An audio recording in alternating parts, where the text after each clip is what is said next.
तो जब हमारे अंदर ये चाह उत्पन्न होगी तब हमें श्री कृष्ण की प्राप्ति हो सकती है। जब हमें श्री कृष्ण की चाह उत्पन्न होगी तब हमारा मन एकाग्र होगा, तब सारी कामनाओं का नाश हो जाएगा।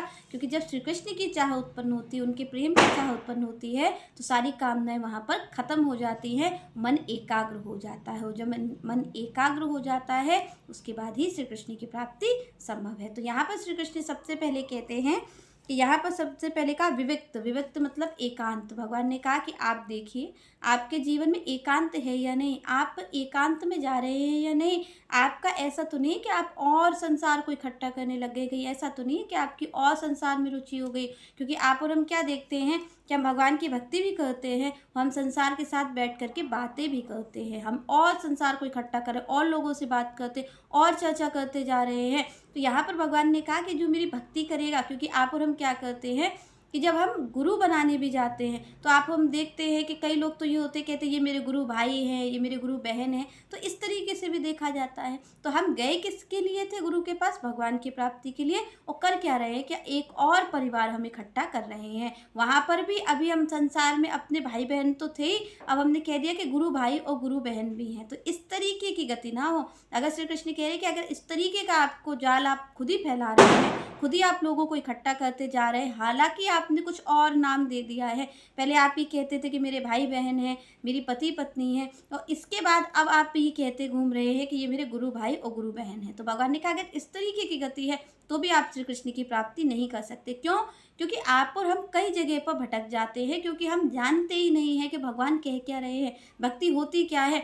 हमें तो लगता है कि केवल गुरु के पास पहुंच जाना ही भक्ति है। तो यहाँ पर श्री कृष्ण ने कहा कि आप देखो कि आप अगर उनकी ओर चल रहे हो तो जीवन में एकांत आ रहा है, ये जीवन में और ज़्यादा आप और हम इकट्ठा करते जा रहे हैं संसार। तो यहाँ पर जीवन में भगवान कहते हैं कि एकांत, सबसे पहली बात उन्होंने कही विरक्ति, एकांत होना चाहिए।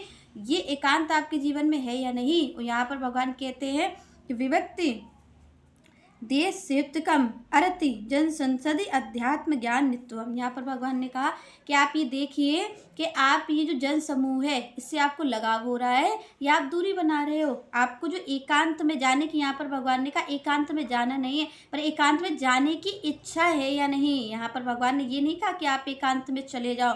यहाँ पर भगवान की वाणी क्या कहती है कि विभक्ति देश स्वेच्छकम अरति जन संसद। यहाँ पर भगवान ने कहा कि आपकी ऐसी इच्छा है, ऐसी आकांक्षा है या नहीं है। ऐसी आकांक्षा आपका होना जरूरी है, क्योंकि यहाँ पर भगवान क्या कह रहे हैं? विभक्ति स्वित्वकम। स्वित्वकम मीन्स भगवान कह रहे हैं कि ऐसी कोई इच्छा आपके अंदर जागृत हो रही है या नहीं। यहाँ पर भगवान ये नहीं कह रहे कि आप और हम एकांत में चले गए हैं या नहीं। भगवान यहाँ पर कह रहे हैं कि ऐसी इच्छा आ रही है या नहीं कि मैं एकांत में बैठ जाऊँ, मैं एकांत में रहूँ। क्योंकि आप देखिए भक्तों के जीवन में ज़्यादा से ज़्यादा एकांत ही आपको मिलेगा। वो संसार की बातों में नहीं जाते, वो संसार में पड़ते ही नहीं हैं, क्योंकि वो अलग रहते हैं, क्योंकि वो उनको संसार नहीं भाता। आप देखेंगे भक्तों के जीवन में उनका परिवार भी रहा है, पर उस परिवार में रह करके भी, परिवार का निर्वाह करते करते, अपने कर्तव्यों का पालन करते करते भी उन्होंने एकांत को ही चुना है। क्योंकि भगवान ने क्यों कहा एकांत? क्योंकि आप और हम संसार में रह करके संसार की ही बातें करेंगे। अगर आप और हम किसी के पास बैठे हैं तो उसकी बात भी तो हमारे अंदर जाएगी, और जब उसकी बात हमारे अंदर जाएगी तो आपका जो मन है वो उसका चिंतन करेगा ही करेगा, चाहे आप कितना भी भगवान का भजन कर लो। जब तक आप गलत संगति कर रहे हो, जब तक आप जो भगवान के विरुद्ध हैं ऐसे लोगों के साथ अगर आप बैठ रहे हो, तो कभी भी आपका भजन सहायक नहीं हो सकता। क्यों? क्योंकि आप ऐसा ही है कि जैसे कोई आप दवा भी ले रहे हो, दवा के साथ आप कुपाथ्य भी कर रहे हो, जो उसको नुकसान करने वाली चीज़ है वो भी ले रहे हो, तो आपको दवा कभी भी असर नहीं कर सकती।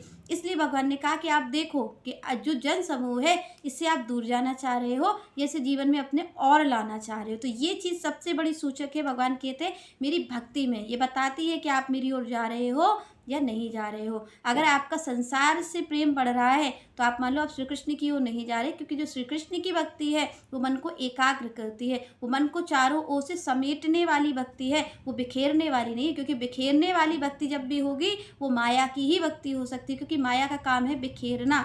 जो श्री कृष्ण की भक्ति है उसका काम है मन को एकाग्र करना। तो आप देखिए कि आपका मन जो है वो सिमट रहा है या बिखर रहा है। अगर बिखर रहा है तो आपसे कहीं ना कहीं चूक हो रही है, आप कुछ ना कुछ गड़बड़ कर रहे हो। तो अगर एकाग्र हो रहा है तो आपको हमें ये समझना चाहिए कि हम बिल्कुल सही मार्ग पर जा रहे हैं, तो हमें श्री कृष्ण की प्राप्ति होगी। आगे श्री कृष्ण कहते हैं